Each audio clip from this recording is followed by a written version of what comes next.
बिहार की चुनावी बिसात पर इन दिनों गजब का खेल चल रहा है। चुनावी तारीखों के ऐलान से पहले ही राजनीतिक दलों ने अपने अपने दांव चलना शुरू कर दिया है। हर राजनीतिक दल चुनाव को लेकर हाई अलर्ट पर है। कभी नीतीश तो कभी तेजस्वी। बिहार में इन दोनों ही नेताओं के नाम पर जमकर सियासत होती है, लेकिन अब बिहार में बीजेपी भी पैर जमा चुकी है। बिहार में कुछ महीनों बाद विधानसभा के चुनाव होने हैं। ऐसे में सभी राजनीतिक दलों ने अपनी अपनी तैयारी शुरू कर दी है। इसी कड़ी में चुनाव को ध्यान में रखते हुए अमित शाह बिहार दौरे पर हैं। राजनीतिक जानकारों का मानना है कि चुनाव की नजर से केंद्रीय मंत्री का ये दौरा बेहद अहम साबित हो सकता है। अब ये सब जानकर आपके मन में भी सवाल आ रहा होगा कि आखिर गृह मंत्री अमित शाह के इस दौरे के क्या मायने हैं। बातों को न घुमाते हुए आइए आपको पूरा मामला बताते हैं। दरअसल बिहार में इस साल विधानसभा के चुनाव होने हैं। अक्टूबर नवंबर महीने के दौरान चुनावी तारीखों का ऐलान हो सकता है। इसी कड़ी में बिहार में धीरे धीरे चुनावी माहौल सजता जा रहा है। नेताओं का बिहार आना जाना शुरू हो चुका है। वहीं अब इसे लेकर बिहार में राजनीतिक सरगर्मी भी तेज हो चुकी है। इसी बीच केंद्रीय मंत्री अमित शाह बिहार पहुंचे हैं। अमित शाह ने चुनाव से पहले ही साफ कर दिया है कि इस बार विधानसभा चुनाव में केवल बीजेपी की नहीं बल्कि पूरे एनडीए की जीत सुनिश्चित करनी है। उन्होंने कार्यकर्ताओं से अपील की कि बीजेपी का हर नेता और कार्यकर्ता सहयोगी दलों के उम्मीदवारों को अपना उम्मीदवार मानकर उनकी जीत के लिए दिन रात मेहनत करे।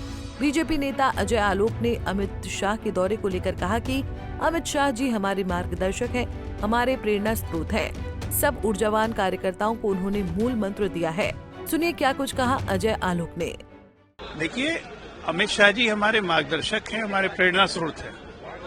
18 घंटे काम से 18 से 20 घंटे रोज काम करते हैं। उनका काम था यहाँ के बिहार के ऊर्जावान कार्यकर्ताओं की ऊर्जा में गति लाना, जो उन्होंने बहुत अच्छे से कर दिया है।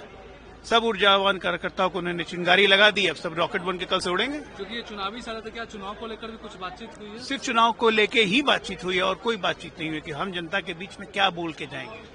हम जनता के बीच क्या बोलेंगे कि हम क्यों आ रहे हैं फिर दोबारा, क्यों हमें चुना जाए, क्यों बिहार को अगले 5 साल की जरूरत है और कैसे अगले 5 वर्षों में बाढ़ मुक्त बिहार बनेगा। ये नरेंद्र मोदी का संकल्प। लेकिन विपक्ष के लोग बोल रहे कोई आए कोई जैसे कोई फर्क नहीं। अरे मारिए गोली, विपक्ष केकड़ों की बात कहाँ कर रहे हैं? उनका काम एक दूसरे को खींचना। बिहार में विपक्ष क्या है भाई? इसी कड़ी में आरजेडी नेता मृत्युंजय तिवारी ने बीजेपी और जेडीयू पर जमकर निशाना साधा।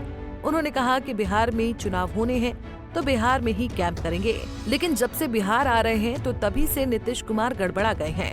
अब जो बीजेपी और जेडीयू के बीच डील हुई थी कि नीतीश कुमार को बजट सत्र के बाद सीएम पद छोड़ना है, इसी के लिए आ रहे हैं। सुनिए क्या कुछ कहा मृत्युंजय तिवारी ने। देखिए, आदरणीय अमित शाह जी तो अब बिहार में चुनावी वर्ष है तो बिहार में ही कैंप करेंगे, लेकिन जिस समय वो बिहार आ रहे हैं तो आदरणीय मुख्यमंत्री श्री नीतीश कुमार जी पूरी तरह से गड़बड़ाए हुए हैं। अब जो बीजेपी और जेडीयू के बीच में डील हुई थी कि बजट सत्र के बाद आदरणीय नीतीश कुमार जी को मुख्यमंत्री की कुर्सी पद छोड़ना है, तो इसी के लिए आ रहे हैं।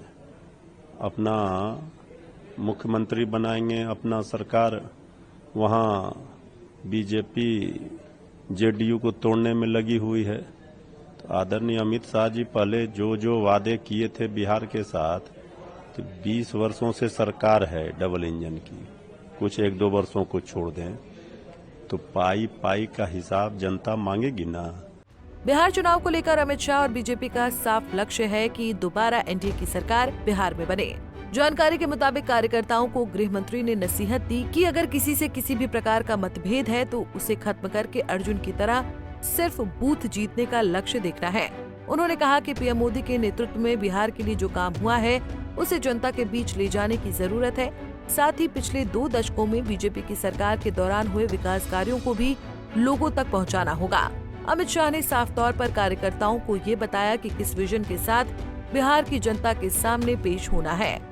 बहरहाल इसी साल सितंबर अक्टूबर में विधानसभा के चुनाव होने हैं।